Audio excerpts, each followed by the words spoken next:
बातचीत जो हुई है मतलब पिछली बार रात 1:30 बजे रात तक चंडीगढ़ में, तो सकारात्मक बातचीत हुई है और संडे को फिर से बैठक होगी।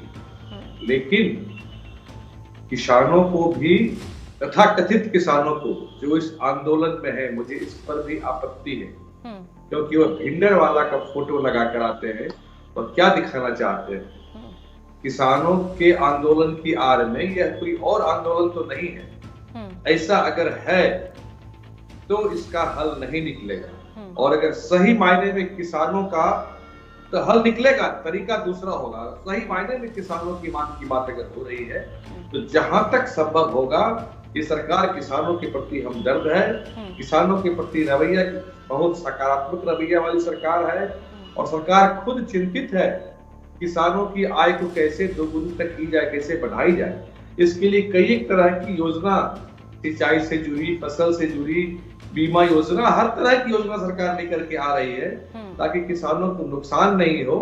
और मैं बस 3 बिंदु गिनाना चाहता हूँ। सरकार बिल्कुल सकारात्मक है इसमें, और कर्ज माफी पर जो मेरा व्यक्तिगत आकलन है, कर्ज माफी पर सरकार विचार करेगी।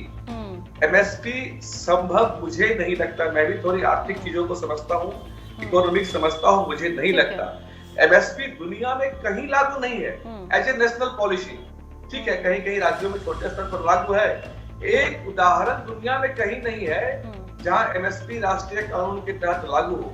ये लागू होने का नुकसान क्या होगा? जरा 2 मिनट सुन लीजिए, 1 मिनट सुन लीजिए कि भारत सरकार डब्ल्यूटीओ से बाहर हो जाएगी, जो ग्लोबल फ्री मार्केट है। अभी ये बहुत अच्छी बात कह रहे थे कि अपनी मर्जी से बेचिए, अपनी मर्जी से उपजाए, तो जो ग्लोबल फ्री मार्केट में बेचने की बात है उससे सरकार बाहर आ जाएगी। क्या ये सकारात्मक कदम सरकार का नहीं है कि बिजली बिल में संशोधन की बात कर रहे हैं, कर्ज माफी की बात कर रहे हैं, कि 5-6 मांगों को तो सरकार ने पूरी सहमति दी है कि ठीक है मान लेंगे। अब बात करिए एमएसपी की। स्वामीनाथन जी ने ये 2003 में जब रिपोर्ट दिया था और आज की तारीख में, थोड़ा सुन लीजिएगा राजनीति से हटके मेरी बात को, इस देश का बजट है 45 लाख करोड़, 45 लाख करोड़ का, और अभी 22 फसलों पर एमएसपी दी जा रही है इस देश में, जिसमें सरकार का लगभग 2.5 लाख करोड़ रुपए का खर्चा हो रहा है। अगर सारे फसलों पर किसानों के मांग के हिसाब से एमएसपी पर दिया जाता है तो ये रकम लगभग हो जाएगा 40 लाख करोड़। अब समझिए कि बाकी 5 लाख करोड़ में डिफेंस का, हेल्थ का, बाकी डिपार्टमेंट का काम कैसे होगा। ये एक एजेंडे की तरह इस तरह का मांग रखा ही जा रहा है जो कि सरकार पूरा नहीं कर सके और मोदी जी की छवि को खराब किया जाए। जी, मैं ये कह रहा था कि स्वामीनाथन रिपोर्ट को मांग करने की जो ये मांग कर रहे हैं, और कांग्रेस के प्रवक्ता भी बहुत बड़ी बड़ी बातें कर रहे थे। स्वामीनाथन की रिपोर्ट इस देश में कब आई थी? अगर नहीं मालूम हो तो मैं बताऊं 2003 में, उसके बाद 2004 से 2014 तक, 14 के शुरुआती महीने में कांग्रेस की सरकार, यूपीए की सरकार इस देश में रही। स्वामीनाथन रिपोर्ट का बेसिक फार्मूला क्या है? सीओपी प्लस 50%, सीओपी यानी cost of production plus 50%। MSP की मांग कर रहे हैं। पहले ये बता दें, यहाँ एक्सपर्ट भी बैठे हैं, कि आज की तारीख में देश में कितने फसलों पर एमएसपी दी जा रही है। नंबर 1 मेरा क्वेश्चन। नंबर 2, एमएसपी अगर सारे फसलों पर देंगे तो देश का कितना खर्चा होगा? इन्हीं को अगर पता है तो इस तरह प्रकाश डाले, फिर मैं इस पर बात करूंगा। नहीं पता है तो मैं बताऊंगा और मैं इस पर बात करूंगा। अभी देखिए, किसान सम्मान निधि में 2.8 लाख करोड़ किसानों के सशक्तिकरण के लिए उनको दिया जा रहा है। 6,000 रुपया प्रति किसानों को दिया जा रहा है ताकि, और मोदी सरकार में आप देख लीजिए कि एमएसपी हर फाइनेंशियल ईयर में बढ़ता जा रहा है, किसी साल में घटा नहीं है। और एमएसपी होता क्या है, सरकार क्यों सपोर्ट करती है मिनिमम प्राइस पे?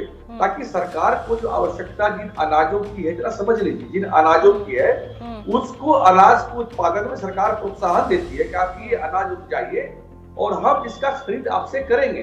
लेकिन जिन अनाजों की सरकार की जरूरत नहीं है आप उसको उपजाएं, या फिर जिसमें एमएसपी सरकार दे रही है आप सिर्फ उसी को उपजाने लगे, बाकी चीजों को छोड़ दें, तो इससे भी पूरा का पूरा चेन खराब होता है, साइकिल खराब होता है। सरकार ने एक सुझाव दिया था, मैं बड़ी गंभीर बात बता रहा हूँ, कि ऑर्गेनिक फार्मिंग करिए। लेकिन कोई किसान नेता है पूछिए उनसे, क्योंकि ऑर्गेनिक फार्मिंग में कॉस्टिंग कम आती है, लेकिन कोई तैयार नहीं हुए, क्योंकि ऑर्गेनिक फार्मिंग करेंगे तो कॉस्टिंग कम आएगी, तो पॉइंट नेचुरल है कि एमएसपी भी कम होगा। कोई तैयार नहीं हुए, क्योंकि इनकी मंशा वैसी नहीं है। इस आंदोलन के आड़ में बार बार मैं कह रहा हूँ, ट्विटर वाले का फोटो लगाकर आंदोलन में आना।